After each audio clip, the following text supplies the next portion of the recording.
Welcome. Can I turn this on? Maybe? All right. Can people hear in the back? Can you guys hear me? Is the mic on? No? Maybe you can ask them to turn it on. Maybe we can get a big, there we go. All right. Maybe we can get a bigger auditorium. We'll see. So welcome to CS 183B. I'm Sam Altman. I'm the president of Y Combinator. 9 years ago, I was a Stanford student, and then I dropped out to start a company, and then I've been an investor for the last few. So at YC, we've been teaching people how to start startups for 9 years. Most of it's very hands-on and specific to the startups, but 30% of it is pretty generally applicable. And so we think that we can teach that 30% in this class. And even though that's only 30% of the way there, hopefully it'll still be really helpful. We've taught a lot of this at YC already, but it's all been off the record. And this is the first time that a lot of what we teach in YC is going to be on the record. So we've invited some of our best speakers to come and give the same talks they give at YC. We've now funded 720 companies. And so we're pretty sure that a lot of this advice is pretty good. We can't fund every startup yet, but we can hopefully make this advice very generally available. Guest speakers are going to teach 17 of the 20 classes. I'm only teaching 3. Counting YC itself, every guest speaker has been involved in the creation of a $1 billion+ company. So the advice shouldn't be that theoretical. It's all from people who have done it. All of the advice in this class is geared towards people starting a business where the goal is hypergrowth and eventually building a very large company. Much of it doesn't apply in other cases, and I want to warn people up front that if you try and do these things in a lot of big companies or non-startups, it won't work. It should still be interesting. I really do think that startups are the way of the future, and it's worth trying to understand them. But startups are very different than normal companies. So over the course of today and Thursday, I'm going to try to give an overview of the 4 areas that you need to excel at in order to maximize your chances of success at a startup.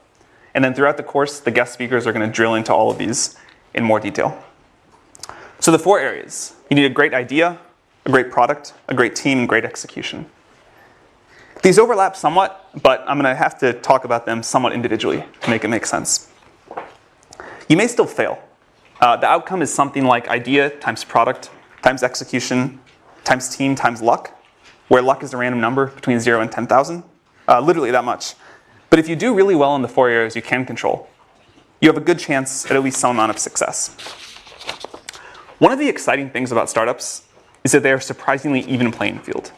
Young and inexperienced, you can do this. Old and very experienced, you can do this too. And one of the things that I particularly like about startups is that some of the things that are bad in other work situations, like being poor and unknown, are actually huge assets when it comes to starting a startup. Before we jump in on the how, I want to talk about why you should start a startup. I'm somewhat hesitant to be doing this class at all, because you should never start a startup just for the sake of doing so. There are much easier ways to get rich, and everyone who starts a startup always says, that they couldn't have imagined how hard and painful it was going to be. You should only start a startup if you feel compelled by a particular problem, and that you think starting a company is the best way to solve it. The specific passion should come first, and the startup second. In fact, all of the big successes we have at YC followed this. So for the second half of today's lecture, Dustin Moskovitz, the co-founder of Facebook and Asana, is going to take over and talk about why to start a startup. We were so surprised by the amount of attention that this class got that we wanted to make sure we spend a lot of time on the why. Okay, so the first of the 4 areas, a great idea. It's become popular in recent years to say that the idea doesn't matter. In fact, it's almost uncool to spend a lot of time thinking about the idea for a startup. You're just supposed to start, throw stuff at the wall, see what sticks, and not even spend any time thinking about if it'll be valuable if it works. And pivots are supposed to be great. The more pivots, the better. So this isn't totally wrong. Things do evolve in ways that are difficult to predict. And there's a limit to how much you can figure out without actually getting a product in the hands of users. And great execution is at least 10 times more important and 100 times harder than a good idea. But the pendulum has swung way out of whack here. A bad idea is still bad, and the pivot-happy world that we're in today feels really suboptimal. Great execution towards a terrible idea will get you nowhere. There are exceptions, of course, but most great companies start with a great idea, not a pivot. If you look at successful pivots, they almost always are a pivot into something the founders themselves wanted, not a random made-up idea. Airbnb happened because Brian Chesky couldn't pay his rent, but he did have some extra space. In general, though, if you look at the track record of pivots, they don't become big companies. I myself used to believe ideas didn't matter that much, but I'm very sure that's wrong now. The definition of the idea as we talk about it is very broad. It includes the size and the growth of the market, the growth strategy for the company, the defensibility strategy, and so on. When you're evaluating an idea, you need to think through all these things, not just the product. If it works out, you're going to be working on this for 10 years. So it's worth some real upfront time to think through the long-term value and the defensibility of the business. Even though plans themselves are worthless, the exercise of planning is really valuable and totally missing in most startups today. Long-term thinking is so rare anywhere, but especially in startups, that it's a huge advantage if you do it. Remember that the idea will expand and become more ambitious as you go. You certainly don't need to have everything figured out in a path from here to world domination, but you really want a nice kernel to start with. You want something that can develop in interesting ways. As you're thinking through ideas, another thing that we see young founders get wrong all the time is that someday you need to build a business that's difficult to replicate. This is an important part of a good idea. I want to make this point again because it's so important. The idea should come first and the startup should come second. Wait to start a startup until you come up with an idea you feel compelled to explore. This is also the way to choose between multiple ideas. If you have several ideas that all seem pretty good, work on the one that you think about most often when you're not trying to think about work. But we hear again and again from founders that they wish they had waited to start a startup until they came up with an idea that they really loved. Another way of looking at this is that the best companies are almost always mission-oriented. It's difficult to get large groups of people to the extreme levels of focus and productivity that you need for a startup to be successful, unless the company feels like an important mission. And it's usually really hard to get that without a great founding idea. A related advantage of mission-oriented ideas is that you yourself will be dedicated to them. It takes years and years, usually a decade, to create a great startup. If you don't love and believe in what you're building, you're likely to give up at some point along the way. There's no way I know of to get through the pain of a startup without belief that the mission really matters. A lot of founders, especially students, believe that their startup's only going to take 2 or 3 years, and then after that they'll work on what they're really passionate about. That almost never works. Good startups usually take 10 years. A third advantage of mission-oriented companies is that people outside the company are more willing to help you. You'll get more support on a hard, important project than a derivative one. When it comes to starting startups, in many ways it's easier to start a hard startup than an easy startup. This is one of those counterintuitive things that takes people a long time to understand. It's difficult to overstate how important being mission-driven is, so I want to emphasize it one last time. Derivative companies, companies that copy an existing idea with very few new insights, don't excite people, and they don't compel the teams to work hard enough to be successful. Paul Graham is going to talk about how to get startup ideas next week. It's something that a lot of founders struggle with, but it's something I believe you can get better at with practice, and it's definitely worth trying to get better at. The hardest part about coming up with great ideas is that the best ideas often look terrible at the beginning. The 13th search engine, and without all the features of a web portal, most people thought that was pointless. Search was done, and anyway, it didn't matter that much. Portals were where the value was at. The 10th social network, and limited only to college students with no money, also terrible. MySpace had won, and who wants college students as customers? Or a way to stay on strangers' couches. That just sounds terrible all around. These all sounded really bad, but they turned out to be good. If they had sounded really good, there would have been too many people working on them. As Peter Thiel is going to discuss in the 5th class, you want an idea that turns into a monopoly. But you can't get a monopoly in a big market right away. Too much competition for that. You have to find a small market in which you can get a monopoly and then quickly expand. This is why some great startup ideas look really bad at the beginning. It's good if you can say something like, today, only this small subset of users are going to use my product, but I'm going to get all of them. And in the future, almost everyone will use my product. Here's the theme that's going to come up a lot. You need conviction in your own beliefs and a willingness to ignore others' naysaying. The hard part is that this is a very fine line. There's right on one side of it and crazy on the other. But keep in mind that if you do come up with a great idea, most people are going to think it's bad. You should be happy about that. It means they won't compete with you. This is also a reason why it's not usually dangerous to tell people about your idea. The truly good ideas don't sound like they're worth stealing. You want an idea about which you can say, I know it sounds like a bad idea, but here's specifically why it's actually a great one. You want to sound crazy, but you want to actually be right. And you want an idea that not many other people are working on. And it's okay if it doesn't sound big at first. Common mistake among founders, especially first-time founders, is they think that the first version of their product, the first version of their idea, needs to sound really big. But it doesn't. It needs to take over a small specific market and expand from there. That's how most great companies have started. Unpopular but right is what you're going for. You want something that sounds like a bad idea, but is a good idea. You also really want to take the time to think about how the market's going to evolve. You need a market that's going to be big in 10 years. Most investors are obsessed with the market size today, and they don't think at all about how the market's going to evolve. In fact, I think this is one of the biggest systemic mistakes that investors make. They think about the growth of the startup itself. They don't think about the growth of the market. I care much more about the growth rate of the market than its current size. And I also care if there's any reason that it's going to top out. You should think about this. I'd prefer to invest in a company that's going after a small but rapidly growing market than a big but slow growing one. One of the big advantages of these sorts of markets, these small but rapidly growing markets, is that customers are usually pretty desperate for a solution. And they'll put up with an imperfect but rapidly improving product. And a big advantage of being a student, one of the two biggest advantages, is that you probably have better intuition about which markets are likely to start growing rapidly than older people do. Another thing that students usually don't understand, or at least takes a while, you cannot create a market that doesn't want to exist. You can basically change everything in a startup but the market. So you should actually do some thinking to be sure, or at least as sure as you can be, that the market you're going after is going to grow and be there. There are a lot of different ways to talk about the right kind of market. For example, surfing someone else's wave or stepping into an up elevator or being part of a movement. But all of this is just a way of saying you want a market that's going to grow really quickly. It may seem small today, it may be small today, but you know, and other people don't, that it's going to grow really fast. So think about where this is happening in the world. You need this sort of a tailwind to make a startup successful. The exciting thing is there are probably more of these tailwinds now than ever before. As Mark Andreessen says, software is eating the world. It's just everywhere. There are like so many great ideas out there. And you just have to pick one and find one that you really care about. Another version of this that gets down to the same idea is Sequoia's famous question. Why now? Why is this the perfect time for this particular idea and to start this particular company? Why couldn't it have been done 2 years ago?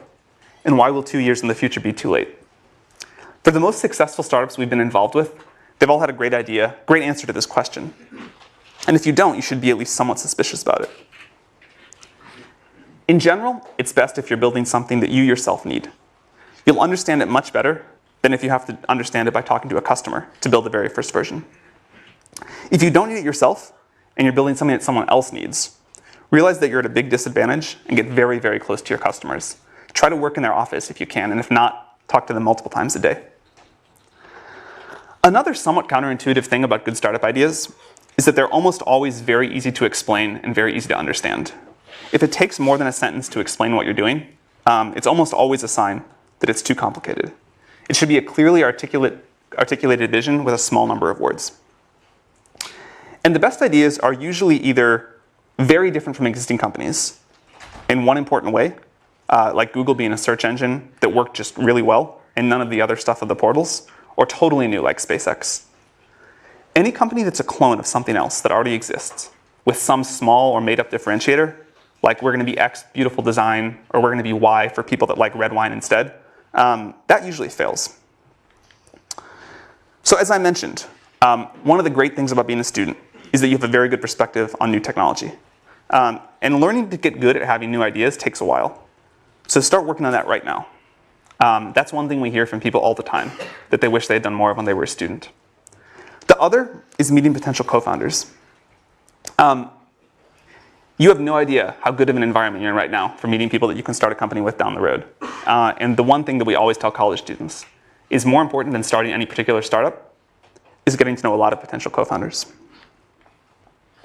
So I want to finish this section of my talk with a quote from 50 Cent. This is from when he was asked about vitamin water. I won't read it, it's up there. But it's about the importance of thinking about what customers want and thinking about the demands of the market. Most people don't do this. Most students especially don't do this. If you can just do this one thing, if you can just learn to think about the market first, you will have a big leg up on most people starting startups. And this is something This is probably the thing that we see wrong with Y Combinator apps most frequently, is that people have not thought about the market first and what people want first. So for the next section, I'm going to talk about building a great product. And here again, I'm going to use a very broad definition of product. It includes customer support and copyright explaining the product. Anything involved in your customer's interaction with what you built from them. To build a really great company, you first have to turn a great idea into a great product. This is really hard, but it's crucially important, and fortunately, it's pretty fun. Although great products are always new to the world, and it's hard to give you advice about what to build, there are enough commonalities that we can give you a lot of advice about how to build it. One of the most important tasks for a founder is to make sure that the company builds a great product. Until you've built a great product, almost nothing else matters. When really successful startup founders tell the story of their early days, it's almost always sitting in front of the computer working on their product or talking to their customers. That's pretty much all the time. They do very little else. And you should be very skeptical if your time allocation is much different. Most other problems that founders are trying to solve, raising money, getting more press, hiring, business development, etc., these are significantly easier when you have a great product. It's really important to take care of that first. Step one is to build something that users love. At YC, we tell founders to work on their product, talk to users, exercise, eat, and sleep, and very little else. All the other stuff I just mentioned, PR, conferences, recruiting advisors, doing partnerships, you should ignore all of that and just build a product and then get it as good as possible by talking to your users. Your job is to build something that users love. Very few companies that go on to be super successful get there without first doing this. A lot of good on paper startups fail because they merely make something that people like. Making something that people want, but only a medium amount, is a great way to fail and not understand why you're failing. So these are the two jobs. Something that we say at YC a lot is that it's better to build something that a small number of users love than a large number of users like. Of course, it'd be best to build something that a small number of users love, but opportunities to do that for V1 are rare, and they're usually not available to startups. So in practice, you end up choosing either the gray or the orange. You make something that a lot of users like a little bit, or something that a small number of users love a lot. And this is a very important piece of advice. Build something that a small number of users love. It's much easier to expand from something that a small number of people love to something that a lot of people love than from something that a lot of people like to a lot of people love. If you get this right, you can get a lot of other things wrong. If you don't get this right, you can get everything else right, and you'll probably still fail. So when you start in a startup, this is the only thing you need to care about until it's working. Should we explain that again? Sure. So you have a choice in a startup. The best thing of all worlds would be to build a product that a lot of people really love. In practice, you can't usually do that because a big company, if there's an opportunity like that, Google or Facebook will do it. So there's a limit to the area under the curve of what you can build. And you can either build something that a lot of users like a little bit, or you can build something that a small number of users love a lot. And the total amount of love is the same. It's just a question of how it's distributed. And there's this law of conservation of how much happiness you can put into the world with the first product of a startup. And so startups always struggle with which of those two they should go. And they seem equal, right? Because the area under the curve is the same. But we've seen this time and again that they're not, and that it's so much easier to expand. Once you've got something that some people love, you can expand that to something that a lot of other people love. But if you only get ambivalence or sort of weak enthusiasm, and then try to expand that, you'll never get up to a lot of people loving it. So the advice is find a small group of users and make them really love what you're doing. Does that make sense? All right. One way that you know when this is working is that you'll get growth by word of mouth. If you make something people love, people will tell their friends about it. This works for consumer products and enterprise products as well. When people really love something, they tell their friends about it, and you'll see organic growth. If you find yourself talking about how it's okay that you're not growing because there's a big partnership that's going to come save you or something like that, it's almost always a sign of real trouble. Sales and marketing are really important, and we're going to have 2 classes on them later. But if you don't have some early organic growth, then your product probably isn't good enough yet. A great product is the secret to long-term growth hacking. You should get that right before you worry about anything else. It doesn't get easier to put off making a great product. If you try to build a growth machine before you have a product that some people really love, you're almost certainly going to waste your time. Breakout companies almost always have a product that's so good that it grows by word of mouth. Over the long run, great products win. Don't worry about your competitors raising a lot of money and what they may do in the future. They probably aren't very good anyway. Very few startups die from competition. Most die because they themselves fail to make something users love. They spend their time on other things. So worry about this above all else. Another piece of advice to make something that users love, start with something simple. It's much, much easier to make a great product if you have something simple. Even if your eventual plans are super complex, and hopefully they are, you can almost always start with a smaller subset of the problem than whatever you think is the smallest. And it's hard to build a great product, so you want to start with as little surface area as possible.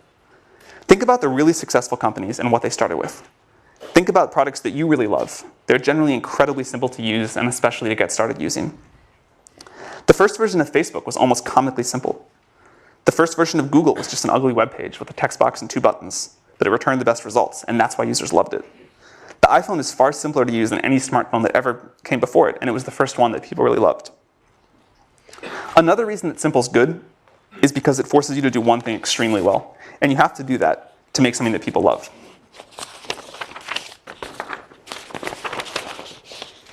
The word fanatical comes up again and again when you listen to successful founders talk about how they think about their product.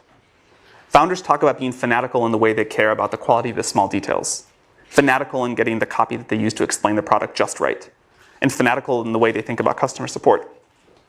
In fact, one thing that correlates with success among the YC companies is the founders that hook up PagerDuty to their ticketing system, so that even if a user emails in the middle of the night when the founders are asleep, they still get a response within an hour. Companies actually do this in the early days. These founders feel physical pain when the product sucks and they want to wake up and fix it. They don't ship crap, and if they do, they fix it very, very quickly. And it definitely takes some level of fanaticism to build a great product. You need some users to help with the feedback cycle, but the way to get those users is manually. You should go recruit them by hand. Don't do things like buy Google Ads in the early days to get initial users. You don't need very many. You just need ones that will give you feedback every day and eventually love your product. So instead of trying to get them on Google AdWords, just find a few people in the world that will be good users, recruit them by hand. Ben Silverman, when everyone thought Pinterest was a joke, recruited the initial Pinterest users by chatting up strangers in coffee shops. He really did. He just walked around Palo Alto and said, will you please use my product? He also used to run around the Apple store in Palo Alto, and he would set all the browsers to the Pinterest homepage real quick before they caught him and kicked him out. So that then when people walked in there, they're like, oh, what is this? This is an important example of doing things that don't scale. If you haven't read Paul Graham's essay on that topic, you definitely should. So get users manually, and remember that the goal is to get a small group of them to love you. Understand that group extremely well, get extremely close to them. Listen to them, and you'll almost always find out that they're very willing to give you feedback. Even if you're building the product for yourself, listen to outside users, and they'll tell you how to make a product they'll pay for. Do whatever you need to make them love you, and make them know what you're doing, because they're also going to be the advocates that help you get your next users. You want to build an engine in the company that transforms feedback from users into product decisions. Then get it back in front of the users and repeat. Ask them what they like and what they don't like, and watch them use it. Ask them what they pay for. Ask them if they'd be really bummed if your company went away. Ask them what would make them recommend the product to their friends, and ask them if they've recommended it to any yet. You should make this feedback loop as tight as possible. If your product gets 10% better every week, that compounds really, really quickly. One of the great advantages of software startups is just how short you can make the feedback loop. It can be measured in hours, and the best companies usually have the tightest feedback loops. You should try to keep this going for all of your company's life, but it's really important in the early days. The good news is that all of this is doable. It's hard, it takes a lot of effort, but there's no magic. The plan is at least straightforward, and you will eventually get to a great product. Great founders don't put anyone between themselves and their users. The founders of these companies do things like sales and customer support themselves in the early days. It's critical to get this loop embedded in the culture. In fact, a specific problem that we always see with Stanford startups for some reason is that the students try and hire sales and customer support people right away. And you've got to do this yourself. It's the only way. You really need to use metrics to keep yourself honest on this. It really is true that the company will build whatever the CEO decides to measure. If you're building an internet service, ignore things like total registrations. Don't talk about them. Don't let anyone in the company talk about them. and look at growth in active users, activity levels, cohort retention, revenue, net promoter scores, these things that matter, and then be brutally honest if they aren't going in the right direction. Startups live on growth. It's the indicator of a great product. So this about wraps up the overview on building a great product. I want to emphasize again that if you don't get this right, nothing else we talk about in the class will matter. You can basically ignore everything else that we talk about until this is working well. On the positive side, this is one of the most fun parts of building a startup. So I'm going to pause here. I'll pick back up with the rest of this on Thursday. And now we're going to have Dustin talk about why you should start a startup. Thank you for coming, Dustin. Sure. But yeah, so Sam asked me to talk about why you should start a startup. There's a bunch of reasons you might have. And there's a bunch of common reasons that people have that I hear all the time for why you might start a startup. It's important to know like what reason is yours, because some of them only make sense in certain contexts. Some of them will actually like lead you astray. You may have been misled by the way that Hollywood or the press likes to romanticize entrepreneurship. So I want to try and like illuminate some of those potential fallacies so you guys can make the decision in a clear way. And then I'll talk about the reason I like best for actually starting a startup. It's very related to a lot of what Sam just talked about. But surprisingly, I don't think it's the most common reason. Usually people have one of these other reasons, or they just want to start a company for the sake of starting a company. So the four common reasons, just to enumerate them, are it's glamorous, you'll get to be the boss, you'll have flexibility, especially over your schedule, and you'll have the chance to have bigger impact and make more money than you might by joining a later stage company. So, okay, you guys are probably pretty familiar with this concept. When I wrote the Medium post, which a lot of you guys read a year ago, I felt like the story in the press was a little more unbalanced. Entrepreneurship just got romanticized quite a bit. The movie The Social Network came out, had a lot of sort of like bad aspects of what it's like to be an entrepreneur, but mainly sort of painted this picture of like there's a lot of partying and you kind of move from like one brilliant insight to another brilliant insight, and really made it seem like this like really cool thing to do. And I think the reality is just not quite so glamorous. There's an ugly side to being an entrepreneur, and also just more importantly, what you're actually spending your time on is just a lot of hard work. Sam mentioned this, but you're basically just sitting at your desk, heads down, focused, answering customer support emails, doing sales, figuring out hard engineering problems. So it's really important that you kind of like go in with eyes wide open. And then also it's really quite stressful. This has been a popular topic in the press lately. The Economist actually ran a story just last week called like Entrepreneurs Anonymous, and shows like a founder kind of like hiding under his desk and talking about like founder depression. So this is like a very real thing. Like, let's be real. If you start a company, it's going to be extremely hard. Why is it so stressful? So a couple reasons. One is you've got a lot of responsibility. So people in any kind of career have fear of failure. It's kind of just like a dominant part of the psychology. But when you're an entrepreneur, you have fear of failure on behalf of yourself and all of the people who decided to follow you. So that's really stressful. In some cases, these people are depending on you for their livelihood. Even when that's not true, they've decided to devote the best of your years of their life to following you. And so you're responsible for the opportunity cost of their time. So that's a big deal. And you're always on call if something comes up. Maybe not always at 3 in the morning, but for some startups that's true. But if something important comes up, you're going to deal with it. That's kind of the end of the story. Doesn't matter if you're on vacation. Doesn't matter if it's the weekend. You kind of always got to be on the ball and always be in a place mentally where you're prepared to deal with those things. And then a sort of special example of that or of this kind of stress is fundraising. So scene from The Social Network. This is us partying and working at the same time, and somebody's spraying champagne everywhere. So The Social Network spends a lot of time kind of painting these scenes. Mark's not in the scene. The other thing they spend all their time on is kind of like painting him out to be a huge jerk. This computer? Yeah. Oh. Okay, so this is an actual scene from.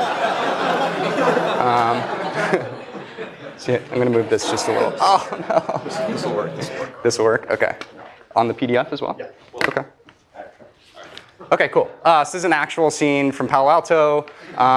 Spent a lot of time at this desk, just kind of heads down and focus. Mark was still kind of a jerk sometimes, but in this more like fun, lovable way, and not a like sociopathic scorn lover way. So this is him like signaling his intention to, you know, just be focused and keep working, not be social. So then there's also the scene sort of demonstrating the like brilliant insight moment. It's kind of like straight out of A Beautiful Mind. They literally stole that scene. So they like to paint it as you just kind of like jump from one of these moments to the other moment with like parting in between. But really we're just at that table the whole time. So interestingly, if you compare this to the other photo, Mark is in the exact same position, but he's wearing different clothes. This is definitely a different day. So cool. So that's what it's actually like in person. And I just covered this bullet up here. This is the Economist article I was talking about a second ago. So another form of stress is just like unwanted media attention. So part of it being glamorous, you get some positive media attention sometimes. It's nice to be on like the cover of Time and like be the person of the year. It's maybe a little less nice to be on the cover of People with like one of your wedding photos. It depends who you are. Some people would like that. I'd really hate it. But when Valleywag like, you know, analyzes your lecture and just tears you apart, like you definitely don't want that. Nobody wants that. And then one thing I almost never hear people talk about is you're just a lot more committed. So if you're an employee of a startup and you know things are stressful, it's not going well, you're unhappy, you can just leave. For a founder, you can leave, but it's very uncool, pretty much a black eye on the rest of your career. And so you really are committed, you know, for 10 years if it's going well. Probably more like 5 years if it's not going well. So 3 years to figure out that it's not going well, and then if you find like a nice landing for your company, another 2 years at the acquiring company. And if you leave before that, again, it's not only going to harm yourself financially, it's going to harm all your employees, so you pretty much don't. So if you're lucky and you have a bad startup idea, you fail quickly, but most of the time it's not like that. All right, moving right along. And I should say, I've had a lot of this stress in my own life, especially in the early years of Facebook. You know, I just got really unhealthy. I wasn't exercising, had a lot of anxiety, actually like threw out my back like almost every 6 months, like when I was like 21, 22, which is like pretty crazy. And so if you do start a company, be aware that you're going to have to deal with this and you have to actually manage it. It's actually like one of your core responsibilities. Ben Horowitz likes to say like the #1 role of a CEO is managing your own psychology. It's absolutely true. Make sure you do it. So another reason, so people, especially if they've already had a job at another company, you tend to develop this narrative of like, okay, like the people running this company are idiots. They're making all these stupid decisions. They're spending their time in these stupid ways. I'm going to start a company and I'm going to do it better. I'm going to like set all the rules. It's a pretty attractive idea. Makes a lot of sense. If you've read my Medium post, you know it's coming. I'll give you guys a second to read this quote.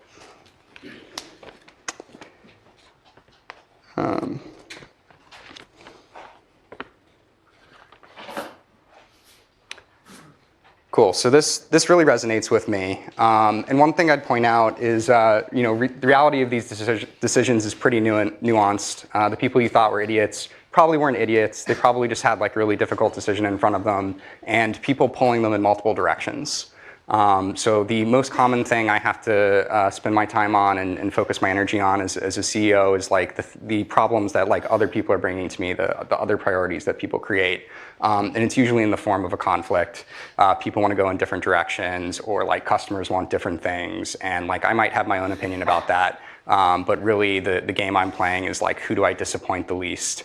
And like just trying to like navigate all these difficult situations. And even on a day-to-day basis, I might come in on Monday and like have all these, grand plans for like how I'm going to improve the company and what I'm going to spend my time on. But then if like an important employee is threatening to quit, that's what I'm spending my time on. That's my #1 priority. So a subset of you're the boss is you have flexibility. You have control over your own schedule. This is a really attractive idea. So here's the reality, another Phil Lieben quote. So this really resonates with me as well. And some of the reasons for this, again, you're always on call. So maybe you don't intend to work all parts of the day, but you might not get to control which ones. You're a role model. This is super important. So if you're an employee of a company You might have some good weeks, you might have some bad weeks, some weeks when you're low energy, maybe you want to take a couple extra days off. That's really bad if you're an entrepreneur. Like your team will really signal off what you're bringing to the table. And so if you take your foot off the gas, so will they. You're always working anyway. So if you're really passionate about an idea, it's just going to like pull you to keep working on it. If you're working with great investors, if you're working with great partners, they're going to want to be working really hard. They're going to want you to be working really hard. And again, you're going to want to work really hard. So some companies like to tell the story about you can have your cake and eat it too. You can have like 4-day work weeks maybe. If you're Tim Ferriss, maybe you can have a 12-hour work week. It's a really attractive idea. And it does work in a particular instance, which is if you want to like actually have a small business or go after a niche market, then you're a small business entrepreneur. That makes total sense. But as soon as you get past like 2 or 3 people, you really need to step it up and be full-time committed. Cool. So this is the big one. So this is the one I hear the most, especially like candidates applying to Asana. They tell me, I'd really like to work for a much smaller company or start my own because then I have a much bigger slice of the pie. I'll have much more impact on how that company does, and I'll have more equity, so I'll make more money as well. So let's examine when this might be true. So I'll explain these tables. They're a little complex, but let's focus on the left first. So this is just explaining Dropbox and Facebook. These are their current valuations. And this is how much money you might make as employee number 100 coming into these companies, especially if you're like a relatively experienced engineer, like you have like 5 years of industry experience. You're pretty likely to have an offer that's around 10 basis points. So if you joined Dropbox a couple years ago, the upside you'd have already locked in is about 10 million. There's plenty more growth from there if you believe in the company. If you joined Facebook a couple years into its existence, you made $200 million. This is a huge number. And if you, even if you joined Facebook as employee number 1,000, so you joined it in like 2009, you still made $20 million. That's a giant number. And that's how you should be benchmarking when you're thinking about what might I make as an entrepreneur. So moving over to the table on the right, these are 2 theoretical companies you might start. So Uber for pet sitting, pretty good idea. If you're really well suited to this, you might have a really good shot at building a $100 million company. And then your share of that company is pretty likely to be about 10%. This certainly fluctuates. Some founders have a lot more than this, some have a lot less. But after multiple rounds of dilution, multiple rounds of option pool creation, you're pretty likely to end up about here. If you have more than this, I'd recommend Sam's post on like the equity split between founders and employees. You probably should be giving out more. So basically, if you're extremely confident about building this $100 million business, which is a big ask, it should go without saying that you should have a lot more confidence in Facebook in 2009 or Dropbox in 2014 than you might for a startup that doesn't even exist yet. Then this is worth doing. So if you have a $100 million idea and you're pretty confident you can execute it, I would consider that. If you think you're the right entrepreneur to build Uber for space travel, that's a really huge idea, $2 billion idea. You're actually gonna have a pretty good return for that. You should definitely do that. This is also only the value after 4 years, and this idea probably has legs. So definitely go after that. If you're thinking of building that, you probably shouldn't even be in this class right now. You should just go and build that company.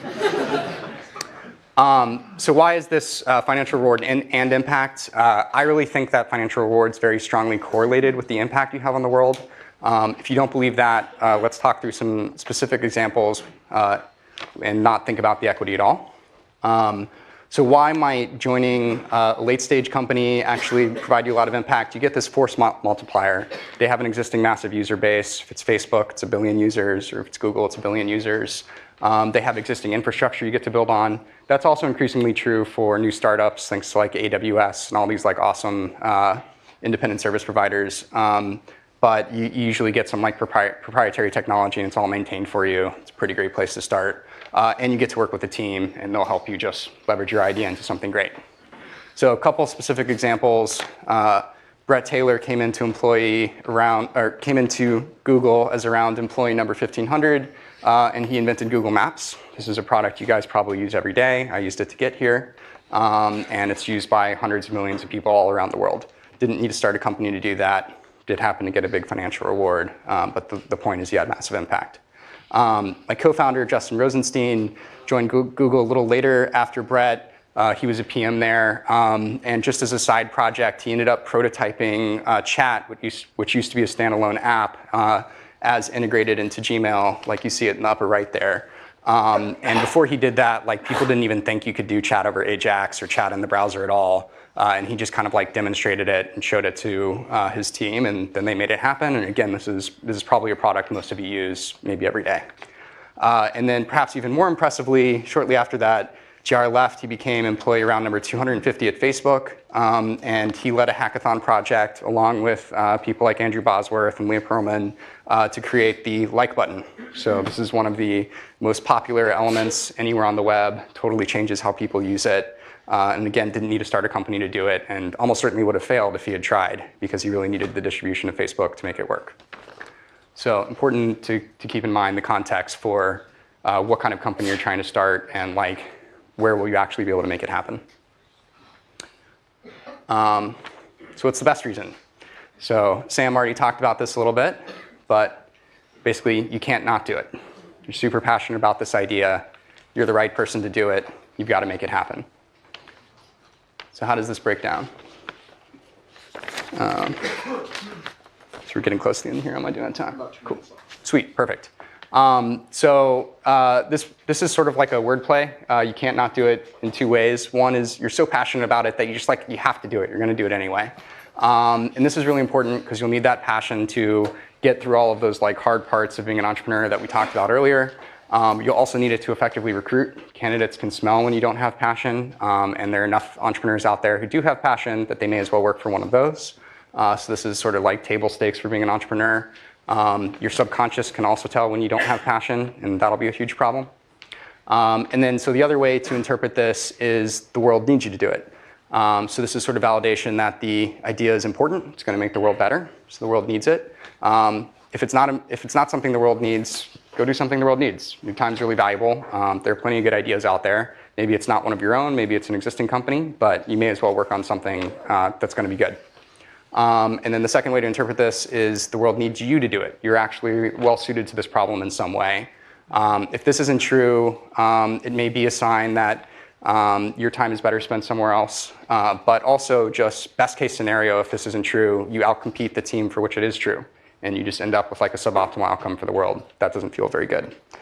So drawing this back to my own experience, at Asana, Justin and I were kind of like reluctant entrepreneurs before we founded Asana. So we were working at Facebook. We were already working on a great problem. And we would basically work all day long on our normal projects. And then at night, we would keep working on this internal task manager that was used internally at the company. And it was just because we were like so passionate about the idea. It was so clearly valuable that we couldn't do anything else. And at some point, we had to have the hard conversation of like, okay, well, what does it mean if we don't actually start this company? We were able to see the impact it was having on Facebook. We were pretty convinced it could be really valuable for the world. We were also pretty convinced nobody else was going to build it. The problem had been around a long time, and we just kept seeing sort of incremental solutions to it. So if we didn't go out with the one that we thought was best, we thought there'd be a lot of value left on the table. And yeah, so we just couldn't stop working on it. And literally the idea was like beating itself out of our chest, like forcing itself into the world. And I think that's the feeling you should really be looking for when you start a company. That's how you know you have the right idea. So I'll go ahead and stop there. I'll put some recommended books up here, but won't narrate them. And maybe that's the end of the class. Yeah, thank you.